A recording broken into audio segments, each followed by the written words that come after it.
Hey guys and gals, Boardnell back with you on this video. I'm going to be talking about episode 2 of The Institute. The episode is called Shots for Dots.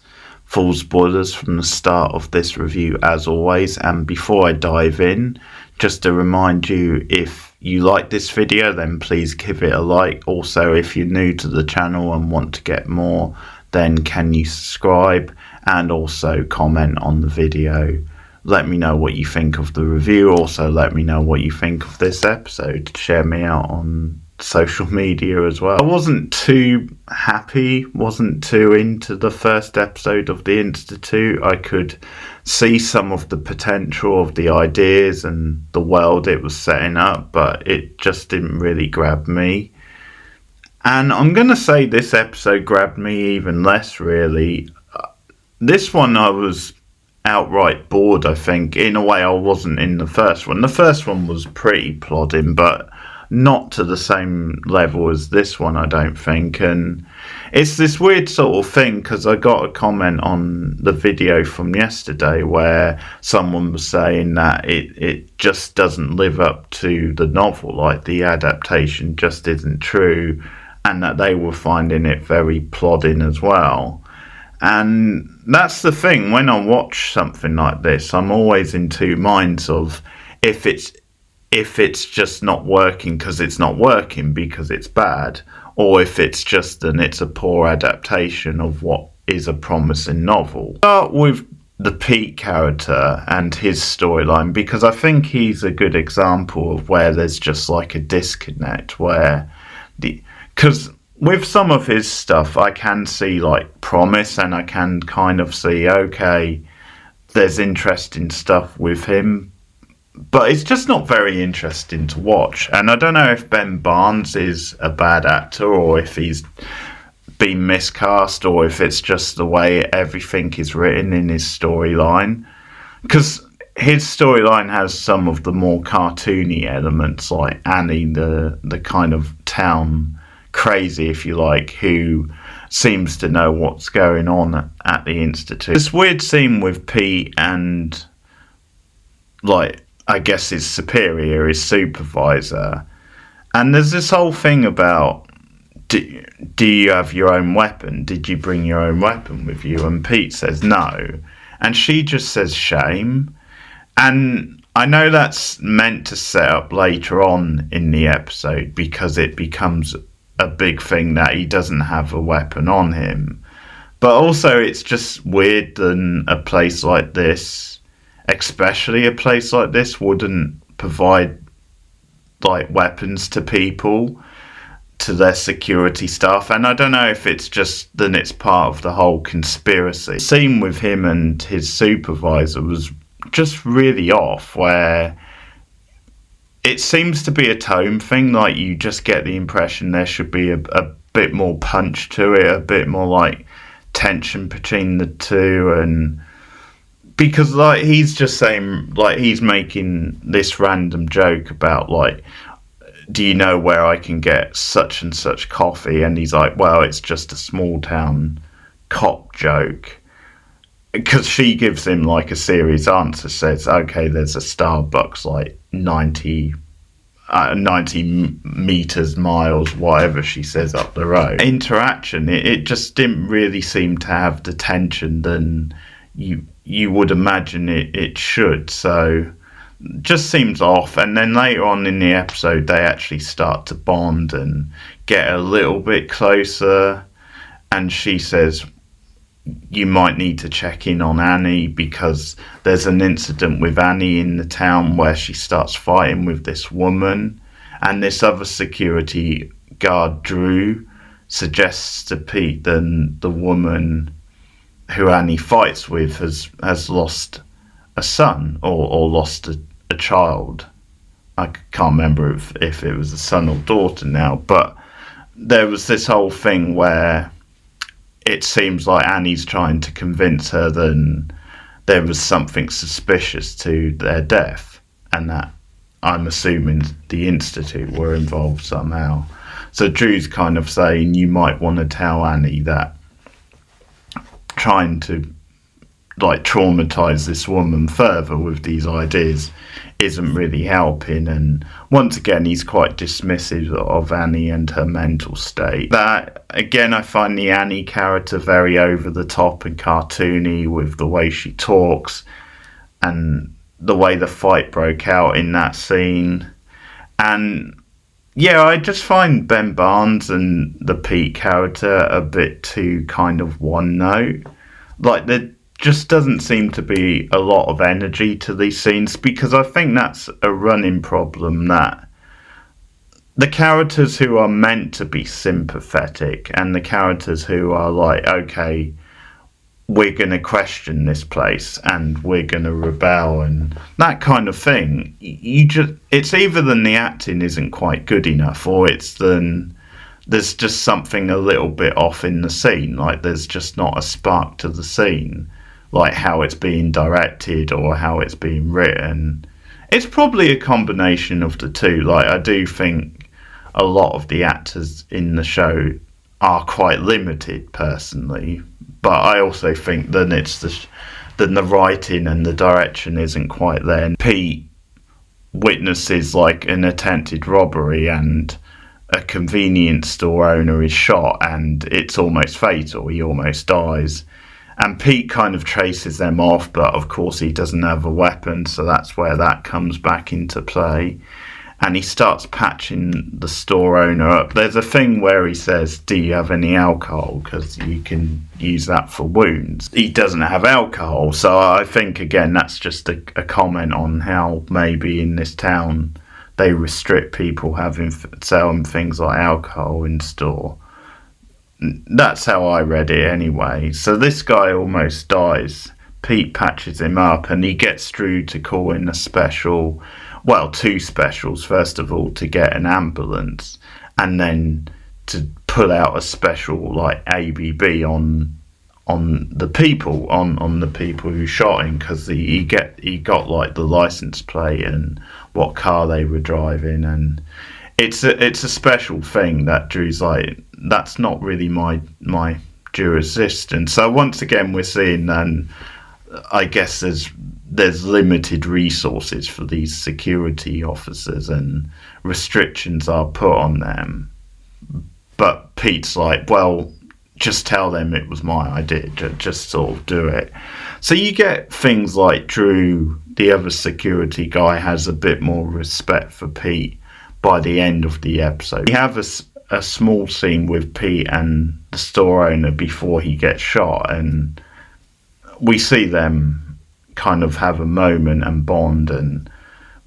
But again, it's only one small scene, so I don't think that's really enough to be convinced that, I mean, obviously as a decent human being he would be, yeah, let's save this guy, but the way he reacts in the scene is like, this is someone who's much closer to him. Probably the best scene of the episode, I think, is the opening scene where Luke is awakened early in the morning by Dr. Snagsby, and she's like, rise and shine, it's party time. And we see then one of the girls,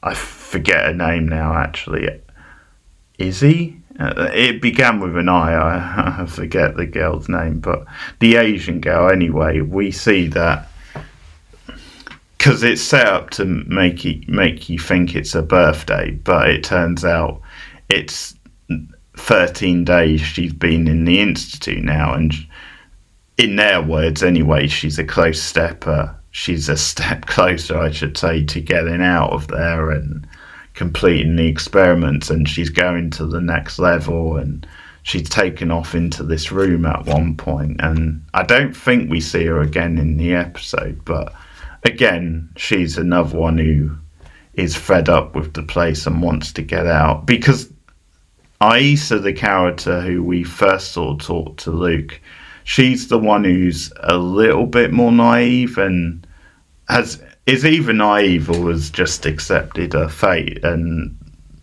so has adapted, and it's like, okay, I'm just going to accept this. Whereas Nicky is, as I said, more rebellious, and he criticises her at one point in the episode for just believing everything she's told there.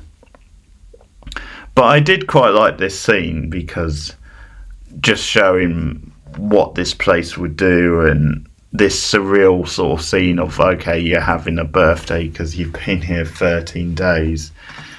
And I think it just gives the impression that they like to mess with the kids as well. Then there is a sinister side to the place outside of what they're doing to these kids. And once again, I think Mary Louise Parker is very entertaining in the scene. Like, she does bring a kind of energy and weirdness to it, and just an energy that's missing, I think, from the rest of the show. So I did like that scene. I think also it may be just putting a facade on this place. They're making it look like, hey, this is a fun place for you kids to be, to hide some of the shady stuff going on. At one point in the episode, they're concerned about a younger boy who is having a panic attack, but he also has like advanced powers. At one point when he has a panic attack and he's out in the hall and they all come to him, Haisa reads his mind and is able to tell that, yeah, he's allergic to a certain thing, and also then he's got next level powers. So I think that gives Luke and Nikki an idea that maybe they can use him as part of their escape. They're also talking earlier in the episode about the best way to get past security. Luke suggests then they might need someone who's on the inside. So try and turn someone. And we do see with the various people who work here, and it's another thing we see in this episode, then there are divisions. Like, they're not all singing from the same hymn sheet. So there could be some potential with that. And that's the idea. You turn them, get them on your side, and then they can help to get you out because the security system is very advanced. So there's definitely potential with some of that stuff. But once again, in general, I just find the kids in this show to be pretty bland and one note, and I don't really find the way they're using the powers to be that interesting. Like, they just seem kind of quirky, where at one point the kid the telekinesis kid who can move things, he uses it to like get, it's either soda or like snacks out of the vending machine, and he shows up when they're about to play like table tennis, and it's like, here you go, and they start bonding. To Snagsby, and Stackhouse is talking to someone over the phone in a darkened room, so it's implied that maybe this is like the superior, like the guy who's behind the whole place. And it's mentioned about the reporter and how she was turned. A bit of tension between Snagsby and the other doctor, Stackhouse, because he questions her authority over the chat with this guy. And again, I think some of this internal ramblings could help to make things a bit more interesting and spice things up. Because also, like, another doctor is having a thing with Snagsby. Like, they go off to a room in private and kind of have a little thing together. Stackhouse like pulls him aside, and when they're walking home, he tells him that there's a mystery benefactor who's going to pay like premium for if you produce one of these kids, if you produce a really special one.